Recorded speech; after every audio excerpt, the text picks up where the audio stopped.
ایک سوال جو عام طور پر لوگ کہتے ہیں، نماز میں خشوع کیسے؟ اور نماز میں بھول جاتے ہیں، نماز میں دل نہیں لگتا، نماز میں کیسے خشوع کریں؟ حضرت انس کہتے ہیں نبی صلی اللہ علیہ وسلم نے فرمایا اپنی نماز میں موت کو یاد کرو، کیونکہ جب انسان نماز میں موت یاد کرتا ہے تو ممکن ہے وہ اپنی نماز اچھی طرح پڑھنا شروع کر دے، اور اس آدمی کی طرح نماز پڑھو جو یہ سمجھتا ہے کہ یہ نماز اس کی آخری نماز ہے، اس کے بعد اس نے کوئی اور نماز نہیں پڑھنی. تو اس طریقے سے انسان کی نمازوں میں خشوع و خضوع آنے لگتا ہے. ایک آدمی نبی صلی اللہ علیہ وسلم کے پاس آیا، کہنے لگا اللہ کے رسول مجھے کچھ بتائیے اور مجھے کوئی مختصر سی نصیحت کر دیجیے. آپ نے فرمایا جب تم اپنی نماز کے لیے کھڑے ہو تو ایسی نماز پڑھو گو دنیا سے جا رہے. پھر ایک اور مرحلہ ہے اور وہ ہے اندر کے خیالات اور سوچوں کا. بہت سے لوگ اس پر پریشان ہوتے ہیں. اگر آپ اس طریقے پہ عمل کریں گے، سجدے والی جگہ پہ دیکھنا ذرا شروع کریں، آپ دیکھیں گے خیالات کم ہو جائیں گے. بہرحال ہر شخص کا اپنا اپنا حساب ہو سکتا ہے. مجھے اس سے بہت فائدہ ہوا ہے کیونکہ اللہ کے رسول صلی اللہ علیہ وسلم کی کوئی بات بھی حکمت سے خالی نہیں. تو خیالات دو طرح کے ہوتے ہیں، ایک ہوتا ہے خیالات کا آنا اور ایک ہوتا ہے خیالات کا لانا. آنے والوں کو تو آپ روک نہیں سکتے، پاسبل ہی نہیں. اور ایک ہوتا ہے خود انوائٹ کرنا، کسی کو بلانا، دعوت دینا. اس کو آپ بہرحال کنٹرول کر سکتے ہیں. اب جو بن بلائے آ جاتے ہیں ان کو آنے دیں، ان کو آپ اگنور کر دیں، کیونکہ ہمارا دماغ ایسی چیز ہے کہ جو کانسٹنٹلی کام کرتا ہے، رکتا نہیں ہے. آپ سو رہے ہوں تب بھی وہ خوابیں دیکھتا رہتا ہے، آپ جاگ رہے ہوں، آپ کسی سے بات کر رہے ہوں تو ضروری نہیں کہ آپ کی پوری توجہ وہاں ہو. بہت دفعہ ایسا ہوتا ہے کہ بات کرتے ہوئے آپ کا دھیان وہاں بھی ہوتا ہے اور کہیں اور بھی ہوتا ہے. تو ان تمام چیزوں پر جو خیالات تو خود بخود آ رہے ہیں وہ آتے رہیں گے، اس کو نہیں آپ روک سکتے. مثلا کانوں کے اوپر تو آپ کیا کرتے ہیں، ہاتھ رکھ سکتے ہیں، آنکھوں کو بند کر سکتے ہیں، زبان بند کر سکتے ہیں، لیکن دماغ کے خیال کا کیا کریں؟ کوئی ڈھکنا نہیں دے سکتے، کوئی سوئچ نہیں آف کر سکتے.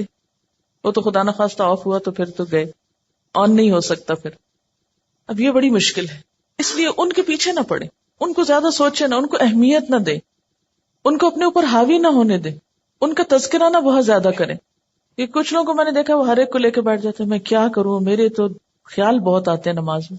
کسی کے پاس کوئی جادو کی چھڑی نہیں کہ جو ایک آپ کو لگائے گا اس وقت اور آئندہ آپ کے خیالات نہیں آئیں گے. اس لیے آپ ان کا تذکرہ زیادہ نہ کریں، just take it easy, normal لیں. تو ہوتا ہی ہے تو آئیں گے، لیکن یہ نہ کریں کہ کوئی ایک خیال آ گیا ہے تو پھر اس کے آگے اور سوچیں. مثلاً اپنے کاموں کی پلاننگ وہاں کھڑے ہو کے شروع کر دیں. اور فرض نمازوں میں ایسا نہیں ہو سکتا، ایسا نہیں کیا جا سکتا. نفل میں اگر ہو جائے، جیسے حضرت عمر رضی اللہ تعالیٰ عنہ جو فوجوں کو ترتیب دینی ہوتی تھی تو نفل نماز شروع کر دیتے تھے. تو نوافل کی حد تک ٹھیک ہے لیکن فرض میں نہیں. پھر آپ دیکھیے کہ اگر آپ بدل بدل کے صورتیں پڑھیں گے، قرآن پاک کا کچھ حصہ ساتھ ساتھ یاد کرتے رہیں گے، تو آپ دیکھیں گے کہ اس سے بھی فرق پڑتا ہے. چینج سے یکسوئی آتی ہے. مثلاً ایک جگہ آپ کھڑے ہیں یا ایک جگہ آپ کام کر رہے ہیں تو بعض اوقات آپ کام نہیں کر پاتے اور بار بار آپ کو خیالات تنگ کرتے ہیں. اپنی پڑھائی کے دوران بھی آپ نے دیکھا ہوگا، آپ تھوڑی سی پوزیشن چینج کر لیتے ہیں، جگہ بدل لیتے ہیں، اٹھ کے جا کے پانی پی کے آ جاتے ہیں، یہ کچھ تو اس سے پھر فرق پڑ جاتا ہے. اسی طرح اگر آپ تلاوت یعنی قرآن پاک کا وہ حصہ جو نماز میں پڑھ رہے ہیں اگر آپ اس کو تبدیل کرتے رہیں تو فائدہ ہوگا. اس کے لیے طریقہ کیا ہو؟ کیونکہ آپ نے دیکھا ہوگا کچھ قرآن پاک آپ نے یاد کیا پھر وہ آپ کو بھولنے لگا. کوئی صورت اگر کچھ دن تک نہیں پڑھی، اگلے دن نماز میں پڑھنے کھڑے ہوئے وہ اٹکنا شروع ہو گیا، آپ نے تنگ آ کے چھوڑ دی. ایسی چیزیں بہت نیچرل ہوتی ہیں. اس کا علاج کیا ہے؟ ایک پاکٹ سائز کا چھوٹا سا قرآن پاک کا نسخہ جو ہے وہ نماز کے وقت میں قریب رکھ لیں. میں نے ایک باسکٹ سی بنائی ہوئی. تو آپ کیا کریں، دعاؤں کے کارڈز، تسبیح اور جو قرآن پاک کا نسخہ، اگر آپ چشمہ لگا کے پڑھتے ہیں تو چشمہ، یہ ساری ضروری چیزیں جو ہیں اس کے اندر موجود ہوں. وہ آپ اپنے بیڈ روم میں، اپنے وارڈ روم میں کہیں ایک جگہ پر اس کو رکھ لیں. جو ہی نماز پڑھنے لگے جائے نماز بچھائی اور اٹھا کے وہ ٹوکری پاس رکھ لی. اچھا سنت پڑھ لی آپ نے، اب آپ نے ارادہ کیا کہ میں آج فلاں سورت پڑھوں گی اور آپ کو بھولی ہوئی ہے یا آپ سمجھتے ہیں کہ آپ کو یاد دہانی کی ضرورت ہے. کئی کئی جگہ ہوتے ہیں نا وہ شبے پڑ جاتے ہیں. تو آپ کیا کریں، شروع کرنے سے پہلے 1 سیکنڈ کے لیے ان جگہوں پر دیکھ لیں اس کو پھر رکھ لیں، پھر آپ نماز پڑھیں. آپ انشاءاللہ وہ صورت بہتر طور پر پڑھ پائیں گے. جب آپ پڑھیں گے تو آپ دیکھیں گے کہ آپ کی واقعی نماز میں خوشی پیدا ہوگی، کیونکہ کچھ عملی تدابیر بھی ہوتی ہیں کہ یکسوئی والی جگہ ہو لیکن ساتھ ایسی چیزیں موجود ہوں. مثلا اگر آپ نوافل پڑھ رہے ہیں اور آپ تھک گئے ہیں بیچ میں، تو بجائے اس کے کہ اپنے اوپر زور زبردستی کر کے پھر کھڑے ہو جائیں، آپ بیچ میں تھوڑا بیٹھ بھی سکتے ہیں، یا یہ کہ سلام پھیر کر آپ دعاؤں کا کارڈ نکالیں، کچھ دعائیں پڑھ لیں، اس میں آپ ریلیکس بھی ہو جائیں گے اور ساتھ یہ ہے کہ دعائیں بھی مانگی جائیں گی اور اگلے 2 نفل جو ہیں وہ زیادہ یکسوئی کے ساتھ پڑھے جائیں گے. تو اس طرح کی کچھ عملی تدابیر جو ہیں وہ آپ کی نماز کو اچھا کر دیتی. اسی طرح اگر ماحول کو تھوڑا اور خوشگوار بنائیں، مثلا یہ کہ جا نماز کے اوپر اگر آپ تھوڑا سا عطر لگا لیں، یا یہ کہ آپ اس کو جھاڑ پٹک کے رکھیں، کچھ عرصے بعد اس کو دھو لیں، صاف کر لیں، تو یہ جو پاکیزگی اور صفائی کے جو مرحلے ہیں نماز کے ساتھ، لباس کے علاوہ، جسم کے علاوہ جگہ کی صفائی، اس سے بھی نماز میں خشوع آتا ہے. کیونکہ اگر آپ ایسی جگہ پہ نماز پڑھیں جو اسمیلی ہے یا جہاں گھٹن ہے یا جہاں کوئی آکسیجن نہیں ہے، تو اس سے بھی کیا ہوگا کہ آپ کو ایک دم جمائیاں آنے لگیں گی، آپ کو نیند آنے لگے گی، آپ کے اندر ایک بیزاری کی کیفیت ہوگی. تو کن چیزوں سے پھر بچنا ہے؟ مثلا نمبر 1 ہلنا نہیں، نمبر 2 مختلف سمتوں میں جھکنا نہیں. کیسے؟ یعنی یہ نہیں کہ کبھی دائیں ٹانگ پہ کھڑے ہو جائیں، کبھی بائیں ٹانگ پہ کھڑے ہو جائیں، یہ نہیں کرنا. ٹھیک ہے، اگر شروع میں آپ کو بہت لمبی نماز کی عادت نہیں تو مختصر پڑھنا شروع کریں لیکن ہلے بغیر. کپڑوں کو بار بار سمیٹیں نہیں، نہ ان کو جھاڑیں. ایسا دوپٹہ یا ایسا لباس نہیں پہنے کہ جو بار بار گرے اور بار بار آپ اس کو سمیٹنے میں مصروف ہوں.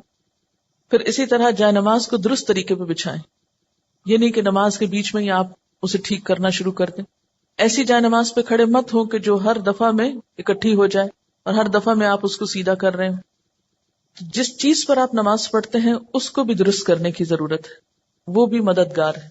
اسی لیے آپ صلی اللہ علیہ وسلم نے نماز کے وقت سامنے نقش و نگار اور جائے نمازوں کے اوپر نقش و نگار اور ان چیزوں کو ناپسند کیا ہے، کیونکہ یہ بھی نماز میں خلل انداز ہوتے ہیں. پھر اسی طرح تن کے بھی نہیں کھڑے ہونا چاہیے، یعنی بہت اکڑ کے نہیں کھڑے ہوں بلکہ نارمل نیچرل ریلیکس طریقے سے کھڑے ہوں. پھر اسی طرح نماز میں جمائیاں لینا اور لیتے چلے جانا نہیں، ان کو کنٹرول کریں. اسی طرح جلدی جلدی کرنا، کیونکہ خشوع کیا ہے؟ سکون. اور سکون میں کیا ہے کہ آپ جب قیام کریں تو ہلنا بند کر دیں، رکوع کریں تو اتنی دیر رکوع کریں کہ جسم ہلنا بند کر دے. رکوع سے جب اٹھیں تو کھڑے ہو کر دوبارہ اتنا کھڑے ہوں کم از کم کہ آپ کا جسم ہلنا بند کر دے. پھر جب آپ سجدے میں جائیں ٹک جائیں اور اس وقت سر اٹھائیں جب تسبیحات پوری ہو چکی ہوں اور ہلنا بھی ختم ہو چکا ہو. یہ نہیں کہ آپ ایک کانسٹنٹ موومنٹ میں کھڑے ہوئے تو رکوع میں ہلتے ہلتے پھر کھڑے ہو گئے، پھر سجدے میں ابھی ہلنا بند نہیں تو پھر کھڑے ہو گئے اور پھر واپس پلٹ گئے. یہ ماری ماری نماز جو ہے جلدی کی، اس سے قطعاً خشوع نہیں آتا. خشوع کے لیے آپ کو ٹھہر ٹھہر کر آہستہ نماز پڑھنی ہوگی. مسئلہ پیش آنے پر، مسئلہ نماز میں خشوع نہیں، مسئلہ پیش آ گیا، مسئلہ پیش آنے پر مسئلے کو پہچانے، اس کے اسباب جانے، یعنی مسئلے کو آئیڈینٹیفائی کریں. پہلے یہ ہے مسئلہ، خشوع نہیں آ رہا، پہچانے وجوہات کیا ہیں، کیوں نہیں آ رہا. 1 وجہ کہ جگہ ٹھیک نہیں، 2 وجہ کہ قرآن یاد نہیں، 3 وجہ کہ آس پاس شور ہے وغیرہ وغیرہ. وجوہات معلوم کر لیں.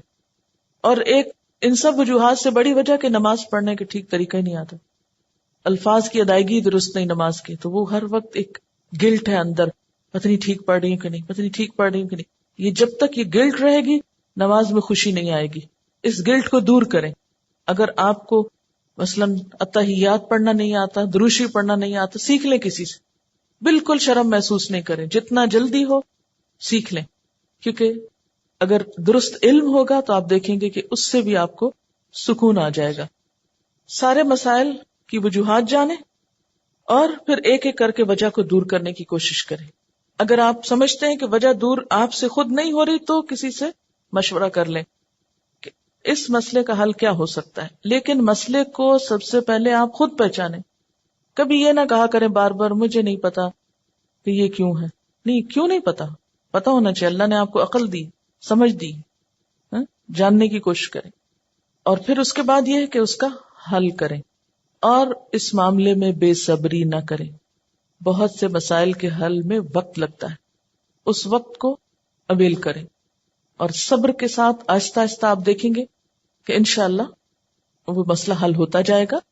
اور سب سے بڑی بات یہ کہ پھر اللہ تعالیٰ سے خوب خوب دعا کریں کہ اللہ تعالیٰ تو میری نماز میں خشوع دے دے، مجھے نماز کا شوق دے دے، مجھے نماز کی محبت دے دے، نماز کو میری آنکھوں کی ٹھنڈک بنا دے.